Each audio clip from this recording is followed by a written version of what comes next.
much. Appreciate it. Hello, good evening, and thank you for being with us tonight here on the Hill. I'm Blake Burman. Tonight, leaders in Minneapolis are calling for calm. Protests expecting to pick up there any moment now. We are live on the ground in the Midwest here on the Hill in moments. Also this evening, the president with a new threat for Greenland. What he's saying tonight about the possibility of tariffs. And I may do that for Greenland, too. I may put a tariff on countries if they don't go along with Greenland, because we need Greenland for national security, so I may do that. Also today, new plans out of the White House, a new plan for health care, a new plan for housing, and what they are saying tonight as well about the Department of Education. We are live from the White House, and also happening this afternoon, Charlie Kirk's suspected killer in court. Brian Enton in the courtroom. We will take you live to Utah with the very latest.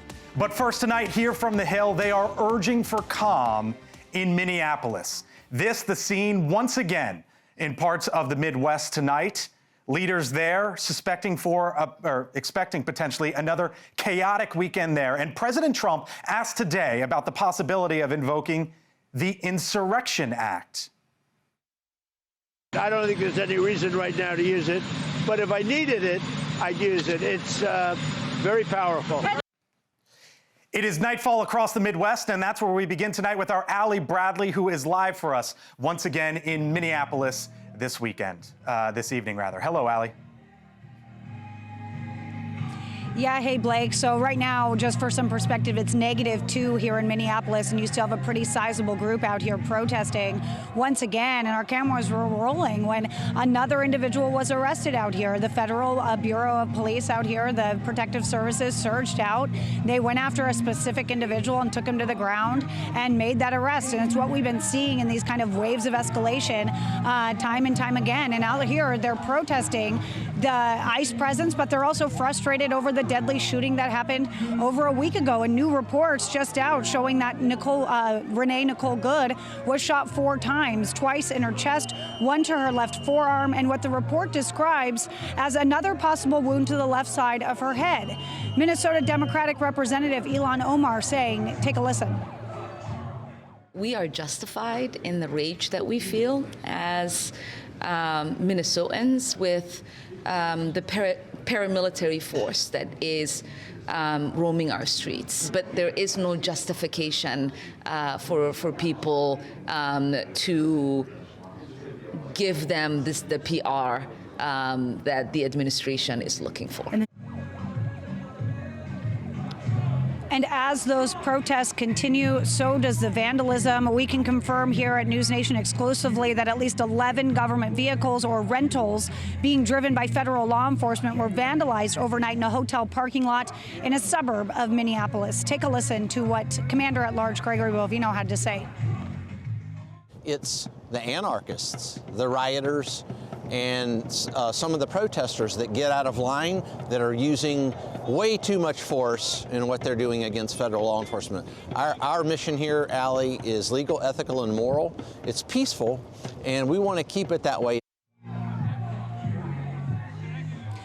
Now, we have learned that DHS has made over 2,500 arrests since Operation Metro Surge began about 5 weeks ago. And when we talked with Commander Bovino, he said that those vandalism tactics, the intimidation tactics, will not deter them. They will go even harder at this point. That's a quote from him. And he also said that they'll be here until the job is done, Blake. That could be weeks. It could be months. Blake? Our Allie Bradley, you see the scenes and hear it behind her there in Minneapolis this evening. Allie, thank you. Meantime, over at the White House, President Trump putting his focus on affordability, hosting a roundtable on transforming rural health. Our Kelly Meyer live at the White House this evening with what the president said there. Kelly? Yeah, hey there, Blake. So a 2-for-1 on affordability at the White House today. One event on soaring energy prices and another on health care. So something that the president calls the key issue for Republicans in 2026. So this Rural Healthcare Roundtable, as they called it. It focused on a previously shared $10 billion investment. The president, surrounded by RFK Jr., Dr. Oz, and a group of vulnerable House Republicans. The event came just 24 hours after the president rolled out his multi-part health care plan aimed at lowering prescription drug prices and reducing health insurance premiums. It's going to be it is a tremendous plan. It's called the Great Healthcare Plan. And we're going to get tremendous reductions, as you know, through, if you look at medicines and prescription drugs, they're going to come down by numbers that have never been seen before. And a senior White House official tells me the top Democrat in the Senate, Chuck Schumer, met with President Trump privately yesterday and pushed for a 3-year extension of the ACA tax credit bill. Blake? Kelly, you've been at the White House basically for a year now covering this administration, and today something a bit unusual. Yeah. Democratic governors there with the administration, right? Yeah, and it's not often you see a group of Democratic 2028 hopefuls at the White House, let alone working alongside members of this administration. But that's just what you saw here today, from Wes Moore to Josh Shapiro. And then on the other side, you saw Glenn Youngkin, all pushing for lower energy costs. Listen to this. And so it shouldn't be lost on anybody that we are standing here in a bipartisan fashion, reaching across the aisle to make sure that we're having a recognition of something of true and shared importance. Because energy prices are some of the main concerns that I know I hear everywhere I go in the state of Maryland. So they're seeing this massive expansion of data centers across their states, and it's increasing energy costs. And some of those data centers aren't even fully built yet, Blake. And in a move to help home buyers, and another move from the administration, they want investors to allow some of their 401k to make a down payment on the house. And we're getting more details on that next week, we're expecting, when President Trump will be in Davos for the World Economic Forum. Blake? Kelly Meyer, live for us tonight over at 1600. Kelly, thank you. Joining me now, Chris Stirewalt, host of The Hill Sunday, senior fellow at the American Enterprise Institute. Hello, sir. Yes, sir. This is what I'm seeing right now. I'm looking at a poll. Trump's impact on the cost of living, has it helped? Only 19% say it has. And then out of the White House, what Kelly just ticked through. Today, he was there talking about rural hospitals after unveiling a health care plan, allowing maybe 401ks to be tapped into to buy homes. The Department of Energy, Chris, now delays the implementation of involuntary collection of federal student loans. Department of Education. Department of Education, is right. When you told me that. Which one did I say? Department of Education. When you told me that, I was like, here we go. I said to my executive producer this morning, it wouldn't shock me if he goes down that route. And the reason why, and then it happened this afternoon, and the reason why is because it feels like kitchen sink time when they're throwing all the ideas out there to try to lower costs. It's funny because Elizabeth Warren gave a speech in Washington this week, and she was scolding Democrats. She said, you all have to move left, got to be economic progressives. Don't let these sellouts, talking about Josh Shapiro, talking about Wes Moore, and the folks who you have these Democrats who are going to the White House say, we want to work with big companies to build more infrastructure in the power system, and we want growth and cheap electricity. They're doing the opposite of what Elizabeth Warren is telling them to do. You know who's doing what Elizabeth Warren's telling him to do? Donald J. Trump. Our president is going for it, and he is we're going to pause the enforcement of student loan debt collection. We're taking ownership stakes in companies. We're going to cap credit card interest fees. It's a wood chipper of, I don't think he changed his opinions. I think that the realities of the election year and the brutality of this, and he heard the message about affordability. So now he's just moving left on the economy while keeping his base intact by staying hard right on immigration. All right, here's what the president said today on health care during that roundtable. I think we can make health care into a Republican issue because the Republicans are going to be close to unanimous on this. It should be unanimous. Can he make it a Republican issue? Should he try to go down that road? Republicans are going to be close to unanimous on health care. They've been trying to do that since 2009. And as the president learned when they tried to repeal and fake replace Obamacare, when John McCain gave him the thumbs down and it tanked, the Republicans have not agreed on health care. And there are big ideas, and Bill Cassidy has a big idea, and other people have big ideas. But the work of building out, what we heard this week from the president is what politicians like to do, especially when they're losing, which is free money. I have a plan to give you free money. Do you like free money? And as it turns out, voters like free money. For what will work, or what's a long-term structural change to how the United States delivers healthcare, how the government is involved, what to do with the problems in Obamacare, all that stuff, that has to take place in that building. It takes a long time, and it's super difficult. Let me take you to Minneapolis. We saw the scenes. Allie Bradley on the streets, you could hear it. The leaders there, Chris, are calling for calm tonight and into this weekend. We heard from Greg Bovino. We heard from Ilhan Omar. Gavin Newsom, the governor, and this is the live look, governor of California, his press team described ICE as state-sponsored terrorism. He was speaking to Ben Shapiro. Ben Shapiro pressed him on it. Let me play that real quick, and then we'll pick it up. That we do this in a way where the court has the opportunity to make a thoughtful, reasoned decision.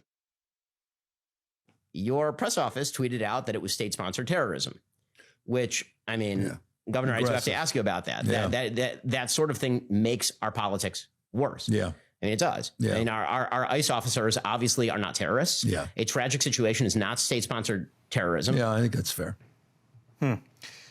That was the clip, obviously, I was referring to. He took it back. How does this cycle end?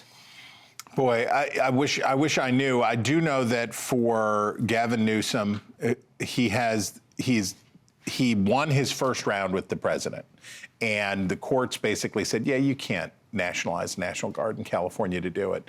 And he knows the president's coming again. This time it's on cutting off funding for welfare programs in California to punish them for having these sanctuary cities.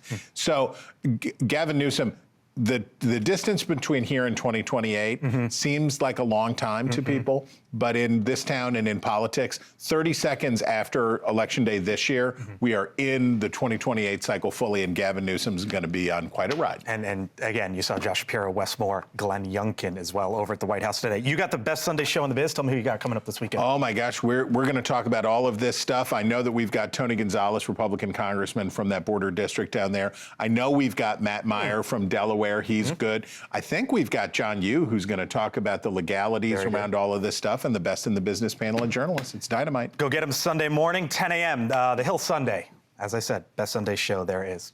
Thank you, sir. All right, still to come here on The Hill. Charlie Kirk's suspected killer back in court. We are live from Utah as prosecutors say defense attorneys are trying to ambush them as they seek to get prosecutors dismissed from the case. Plus, new threat. President Trump ramps up pressure on countries opposed to his Greenland plan. And done with the worst of it? Flu cases are falling, but doctors say the season isn't yet over. I'm Blake Burman. I'll see you back here on the other side, 4 minutes out, when we return. All right, wanted to give you a live look right now. Provo, Utah. You can see it is 4:18 late in the afternoon there on a Friday. This is inside the courtroom as Charlie Kirk's accused killer, 22-year-old Tyler Robinson, back in that courtroom. There's two issues going on there right now as we take a live look in. One, where all of this started, which was the Robinson's attorneys basically trying to get the prosecutors thrown off the case. And just moments ago, can we go back to that live picture real quick? Because moments ago, notice in that live picture who you're not seeing. You're not seeing Robinson.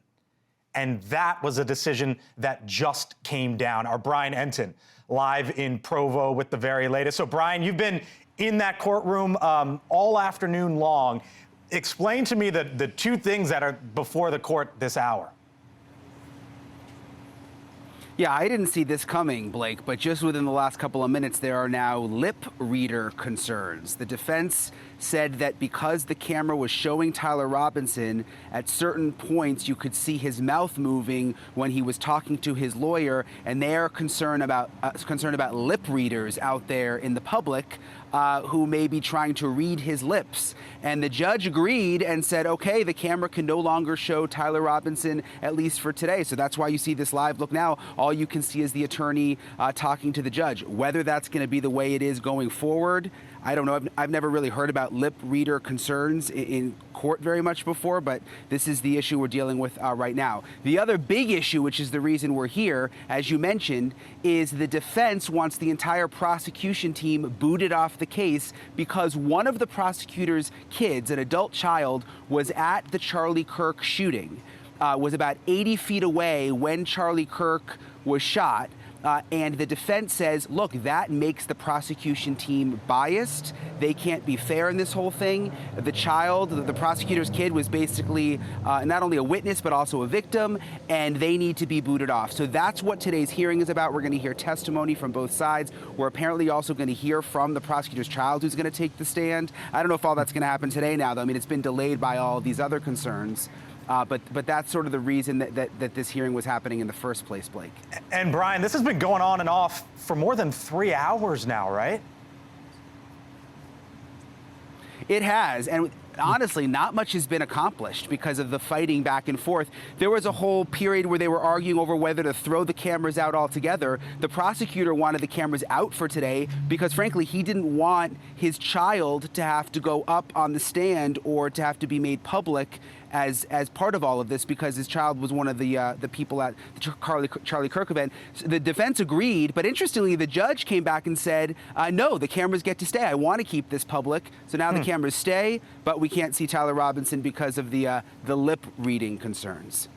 Wow, and as you say, that one, a rarity. Brian Enton following it all, heading back into the courtroom for us tonight. Brian, thank you, appreciate it. Joining me now, Nima Rahmani, former federal prosecutor and president of West Coast Trial Lawyers. Nima, nice to see you. Thanks for being back with us. Let's take both of these, all right? Let's start with that late breaking news that Brian just gave us as we're looking at someone on the stand there and not Tyler Robinson. What do you make of the lip reading concerns? And is that going to stay for the entirety of this trial? Potentially, yes. And Blake, thanks for having me. This has been going on for a very long time. So Judge Graff, in this case, he's trying to balance two concerns. Obviously, Tyler Robinson's right to a fair trial under the Sixth Amendment. But there's also a First Amendment presumption that our trials in this country are open to the public. So obviously this case is getting a lot of media attention. Erica Kirk also believes, the victim, that the trial should be open to the public and it should be televised. So there was a whole discussion in the beginning about decorum and what the cameraman can film and what he can't. And there was a discussion of, don't film him being shackled, right? That's prejudicial. And apparently he zoomed in on Tyler Robinson's face and there were concerns about lip reading. So now we can't show him, at least for this proceeding. All right, let's go to the issue that started the day, which is whether or not the prosecution should be kicked off this case. As Brian laid out, one of the adult children of the prosecuting office was in attendance at that event. Is that valid, or is this a delay tactic from the Robinson defense team?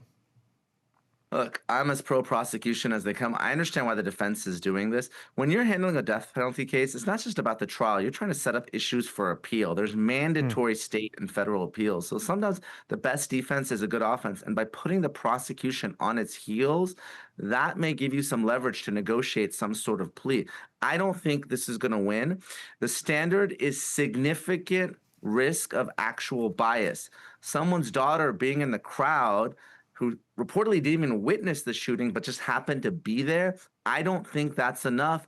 But this judge is doing things very deliberately. He has to create a record because it's not just this case. We're going to be talking about this years from now. If Tyler Robinson is convicted and sentenced to death, he's not going to be executed anytime soon. We know it can take sometimes up to a decade or more. That's why this is happening today.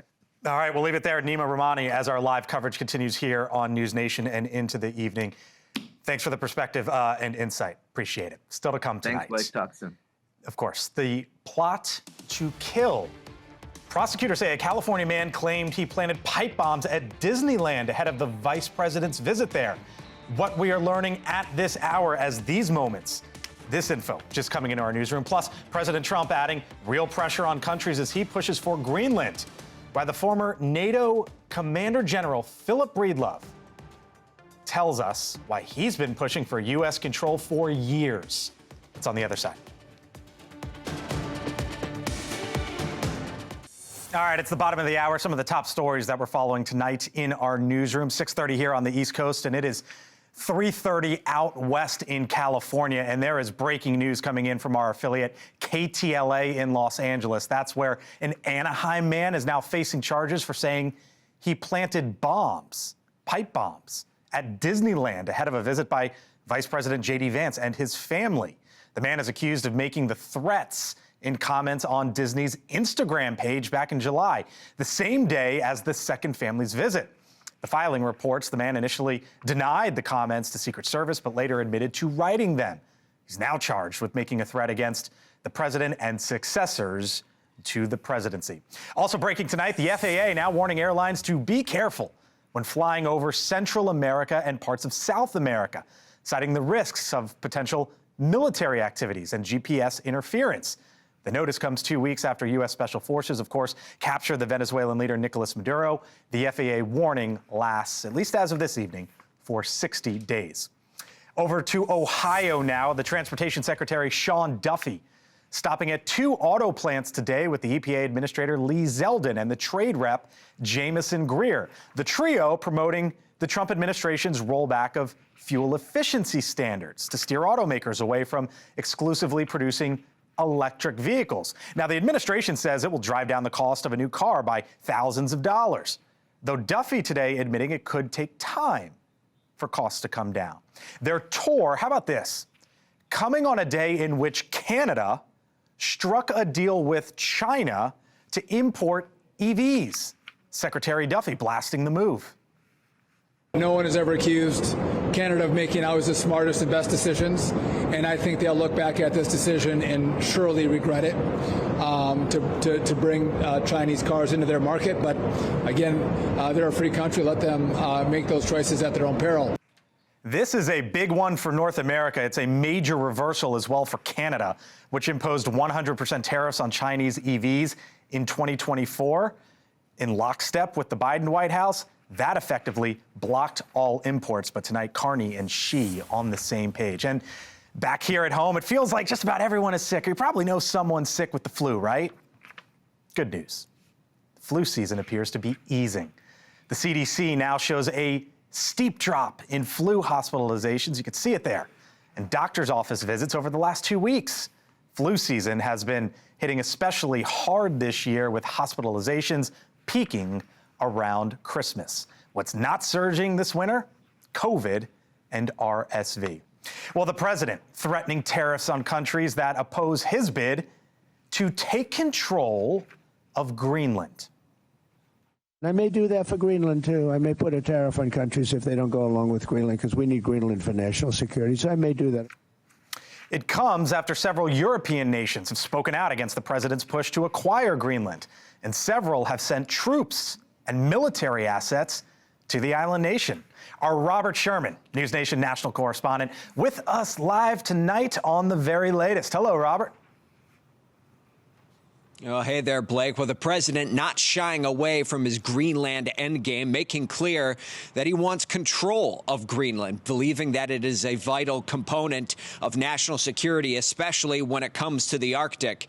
And as he refuses to back down, well, Europe making moves of their own, moving swiftly in order to put troops on the ground in Greenland. These are not large numbers. You're seeing the French committing 15, the Germans 13, Scandinavian nations such as Norway, Sweden, and of course, Denmark, all moving troops over there for what they say are for training exercises to take place. But it's also a stance in solidarity. Meanwhile, you have American lawmakers on the ground here in Europe today, meeting with leaders of both Denmark as well as Greenland in Copenhagen, which they say their hope is to smooth things over. Greenland needs to be viewed as our ally, not as an asset. Part of the point of this trip is to have a bipartisan group of members of Congress listen respectfully to our friends, our trusted allies and partners here in Denmark and from Greenland. Those lawmakers say that they will oppose any executive action that would try to take Greenland through military force, even advancing a resolution which would require Congress's approval in order to take such a step. Nevertheless, dialogue is continuing between Copenhagen and Washington, although Prime Minister of Denmark, Mette Frederiksen, said that at this point there are some fundamental differences in how both the U.S. and Denmark view Greenland's future. Blake? Fundamental differences, certainly one way to put it. Robert Sherman, live abroad for us tonight. Robert, thank you. Joining me now, retired General Philip Breedlove, former commander of U.S. Command and former Supreme Allied Commander of NATO Allied Command Operations. General, nice to see you as always. Thanks for being with us tonight. Once again here on the Hill. Let's start with the news today from the Commander-in-Chief on this idea of if you don't go along with what he wants with Greenland, maybe he will use tariffs to try to get you there. What do you make of it? Well, thanks for having me on first. And the bottom line is it's very clear that the president has strong designs on Greenland. In general, he couches this in a defense way, but I think it's much bigger than that. I have said before, and I stand by my position, that all our defense concerns about Greenland can be met by cooperation with Denmark and NATO. And I think that's what these troops are on the ground there to do, is to begin to convince our president that NATO takes it serious and they will be there to meet the requirements should there be any. So here's what the president said today about the possibility of pulling out of NATO. Let's play that and then I'll get your reaction on the other side. We're going to see NATO has been dealing with us on Greenland. We need Greenland for national security very badly. If we don't have it, we have a big hole in national security. You think that's actually on the table, or is it art of the deal as the president tries to get what he wants with Greenland? Well, I've heard a lot of people say you should read Chapter 6 of Art of the Deal, and that's probably where our president is here. And if anybody tells you they know what's going on in our president's head, you should turn your microphone off. So I'm not Houdini. I don't have a crystal ball here. I just know that the physical security concerns of Greenland can be met through cooperation with NATO, Denmark, and Greenland. Now, all the other desires on Greenland about rare earth and minerals and other opportunities for business in Greenland, that's a whole nother matter. But well, I want to take it. Yeah, I want to take it up, and I'm sorry to jump in because, you know, the congressional delegation of Denmark, there's about 10 members or so who are over there. And one of them is Congresswoman Madeleine Dean. And she was on the show with me just a couple days ago. As President Trump talks about this as national security, and if we don't do this, China and Russia will, I asked the Congresswoman if this is actually about the rare earth elements. And here's what she said, and then we'll pick it up. Well, Blake, you looked under the ice. You're absolutely right. It is about rare earths. It is about resources. He sees dollar signs in his eyes, whether it's the rare earths there or the oil in Venezuela. So do you think this is just purely about national security and us doing something before Russia and or China? Or is this about rare earths as well? My vote would be, I think it's a little of both. But I continue to argue that we already have basing and opportunity. We have agreements that allow us to increase our presence. I mean, there's lots of options for cooperation. And I believe that goodness in the future comes through cooperation. General Philip Breedlove, always an honor to see you, speak with you, with the perspective and context tonight with us here on the Hill. Thank you, sir. Talk soon. Thank you. Of course. All right, still to come, bold moves and some bleak polls. 1 year in office approaching for the president. He is charging ahead, making both foreign and domestic moves. The news out of the White House tonight involving your health care possibly your mortgage and your student loan. Is that all from the White House? When we return. News Nation Tuesday. President Donald J. Trump. 1 year in, Katie Pavlich sits down with the president in a primetime exclusive interview. Don't miss an all-new Katie Pavlich Tonight. This Tuesday, 10/9 Central, only on News Nation. These funds will go to empowering rural hospitals, strengthening their workforce, modernizing facilities and technology, and ensuring that rural Americans get world-class health care. I hope everyone knows this, and this is not about elections, but I hope you remember this in the midterms. President Trump announcing a new plan for rural health care, just one of several announcements the administration is making on affordability. The White House also talking about housing, previewing a plan to potentially help people pay for homes. Also today, or at least what that soundbite would have showed, was the administration basically saying, you know what, when it comes to buying a home, if you need to dip into your 401k, they might allow that, revealing that in the coming days, we anticipate. And then they're also pushing tech companies to help build new power plants and bring down electricity prices. And then also tonight, the Department of Education revealing it's delaying the implementation of involuntary collections of federal student loans. How about all that? Full panel here with me now. Audrey Fahlberg, politics reporter at the National Review. Carla Sands, former ambassador to Denmark and Greenland. Are those countries in the news? And Kurt Bardella, News Nation contributor, Democratic strategist. Hello to you both. Thanks for being here. I'll get to that in a second, I promise. Audrey, it was one thing after the other, right? Like, we're going to let you dip into the 401k to buy a home, a healthcare plan this week. That news from the Department of Education. We saw the power announcement today, trying to get the tech companies to pay for these big power plants. It seems like the White House has woken up to this message of they've got to lower costs however they can do it. Absolutely. I think this is a clear sign that the administration is very much hearing these concerns from voters about affordability, and yet still, whenever he's asked about the economy, how he'd grade himself, he says A+++, while also blaming Biden for continued, high prices. I think what we're seeing is, broadly speaking, the president has been, there have been a lot of traditional conservative things he's done in the economy. Obviously Congress working to extend the tax cuts from 2017. That's something we're not hearing Republicans message on a ton, even though they should be. But then we're also seeing a lot of, some of the things that you just mentioned, but also the president has signaled he's willing to work with Senator Elizabeth Warren on capping credit card interest rates. I think that came as a surprise to a lot of Republicans on the Hill. So clearly administration's worried, but doing a lot to address it. Carla, she talked about the polling, Trump's approval on issues, the economy, 39%, tariffs, 37%, healthcare, 36%. That's the pocketbook stuff.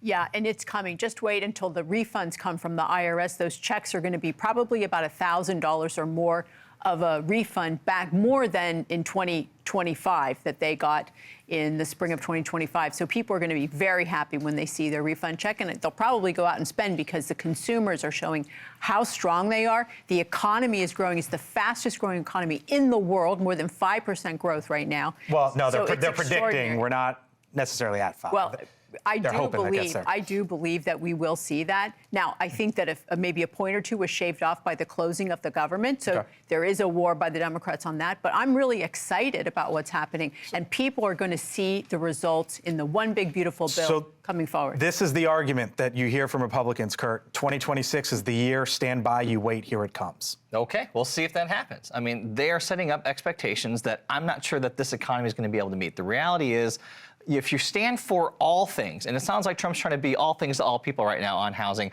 on health care, on the economy, you actually stand for nothing. These are all great concepts, great ideas. Will they actually be implemented? Will they happen? Will people feel it in their pocketbooks? Borrowing from tomorrow to pay for today isn't a plan. Oh, but your party did it when it was in power nonstop. I wasn't a member of that party when that happened, so I don't know what you're talking about. I mean, the debt's gone through the roof. How dare you quote old me to me? By the way, that event today at the White House was fascinating because you had Josh Shapiro, Wes Moore, Glenn Youngkin, both sides of the aisle, guys who are probably going to run for president at some point. And they were there to talk electricity and the tech companies paying for the power grids. U.S. electricity use growth, it basically was flat for the last 3 decades or so, expected to surge about 6% just in the next 5 years alone. And that is why you see both sides coming together on this issue, speaking of quote-unquote affordability. All right, so that's some of the domestic issues before the president tonight on the eve of basically the end of year one. Here's what's just some of what's before him when it comes to the foreign issues. The president today on Iran. Did Arab and Israeli officials convince you to not strike Iran? Nobody convinced me. I convinced myself. You had yesterday scheduled over 800 hangings. They didn't hang anyone. They canceled the hangings. That had a big impact. That was our Libby Dean. Audrey, with the question to the president today. Iran, Venezuela, Greenland, top of mind, just to name a few, as he basically comes to the finish line here of year one. There's a lot going on here. I think some conservatives are kind of surprised by the president's decision to not strike in Iran. I think, Trump's foreign policy is often kind of unpredictable, but what we do know about him is that he likes to keep all options on the table. So he still could act using the U.S. military at some point over the next few days, although it does seem like he's staving back for now. I think on Venezuela, one thing that was really interesting from this week is, broadly there's widespread agreement and approval among Senate Republicans with what Trump did to capture Maduro, or the U.S. military, excuse me. Right. But there was this war powers vote, and the White House lobbied senators that were planning to vote in favor of it, basically limiting his ability to use the U.S. military there. And they convinced picked a couple people off, which saved the president from what would have been an embarrassing vote. So I think that's really notable this week. Ambassador, I'll get to you in a second. Kurt, is this what term 2 generally looks like for a commander-in-chief? I think that doing all of these things at one time in year one really is what we're talking about. And when you talk about Iran, the Middle East, Ukraine, Venezuela, issues with tariffs with every country in the known world, as well as the things at home. This is why he's having problems, by the way, here at home with domestic policy, because he is spreading himself so thin. He's not focused on any one thing at any given time. And when you're ignoring the economy in the pocket, again, ask Joe Biden and Democrats how it goes when you're not solely focused on the economy and things at home. Carla? He can do both. Okay, I'm sure you believe he can. Let's talk about Greenland for a second, because you were the ambassador there. Yes. And to Denmark. What does the president want? So the president wants to secure the Western Hemisphere. Greenland is part of North America. It's part of the Western Hemisphere. Just like you see his actions in Venezuela, which were unbelievable. You see him talking to Mexico. Don't be a narco state. Get things in order. He talked to Canada. That's going in a bad direction. But Greenland, he can secure Greenland. Denmark can never afford to secure Greenland or defend it or develop it. I heard that Venezuela was about drugs, and then it became oil. And I've been bringing up the point of the rare earth elements there in Venezuela and in Greenland, excuse me, and whether or not, if he ends up getting some sort of deal with Greenland, all of a sudden we're going to hear rare earths. In my opinion, I believe, and I don't speak for the administration, I believe that this is absolutely a play countering China. Whether it's the Venezuela oil, 65 to 80% of the Venezuelan oil was going to China eventually.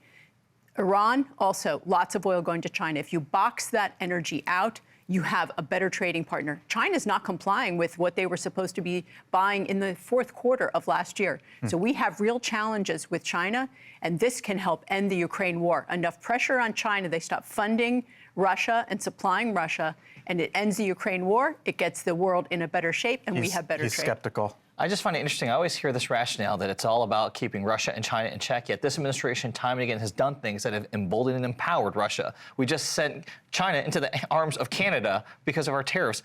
Under Donald Trump's watch, Russia and China have become emboldened and stronger, actually. So I don't know if I buy that argument. I'll give you the last word here. I will say one thing that's notable on that front. There was a notable trade deal with Taiwan in the administration this week. So I think that's something that plays into the China policy. Lots all around the globe, lots here at home. Kurt, Carla, Audrey, thank you so much. Appreciate it. Still to come. Thanks, Blake.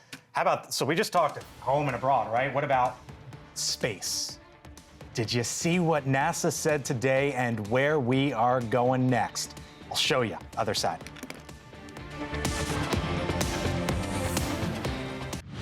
All right, just coming into the Hill tonight, some breaking news as the Justice Department is reportedly investigating the Minnesota Governor Tim Walz and the Minneapolis Mayor Jacob Frey.